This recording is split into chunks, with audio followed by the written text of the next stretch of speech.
Sasa kwa area sasa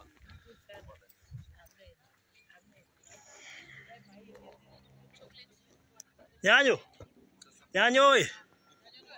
Oka.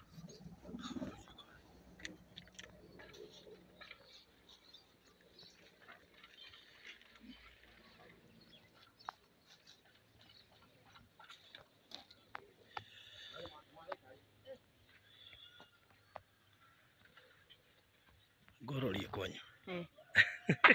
Katorora kwanyu. Yeah. Ujaona huku? Goro liye mdomo.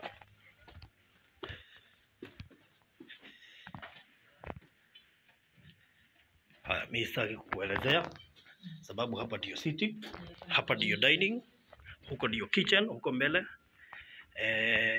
Ile ni room ya wageni, huko mbele na choo. Sawa sawa? Tuko salama? Hizo ni stairs.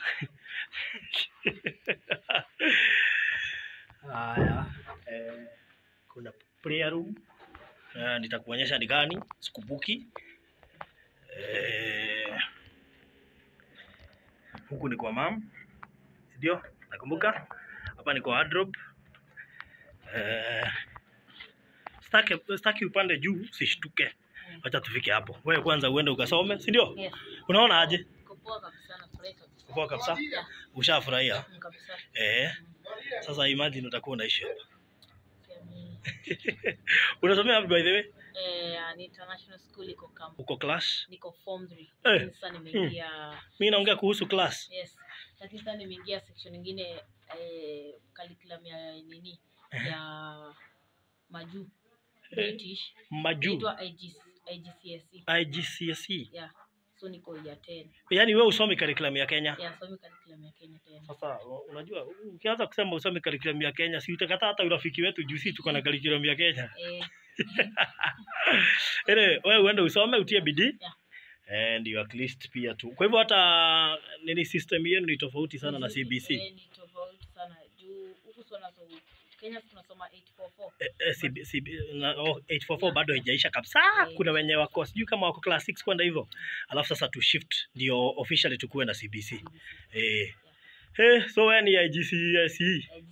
Ni sawa, hiyo horo. Na hivyo tu bila CPE. Acha KCPE na. Anyway, so thank you so much. Wewe ndio kathome. Na utie bidii. Usione hii nyumba ati useme sitatia bidii tuko na mahali pa kukaa. Hii ni ya mama. Wewe uende ukasome ndio ujenge yako. It is easy. Alafu hiyo usaidie mama vitu zingine. Si ndio? Ukiwa na nyumba si utasaidia mama vitu zingine. Yaani hautaifikiria kujengea mama nyumba. Juu tayari yako nayo. So utafikiria vitu zingine. Tuambie watu nini wenye wamesaidia kusupport hii mjengo na kuwa support. Thank you so much. May God bless you. Acha hizo baraka zireni kamvua. Mungu awabariki na mtawahi kosa kwa familia yenu kwa sababu mtufanyia. Mungu awabariki na wapenda sana. Wow, thank you so much and God bless you. Thank you.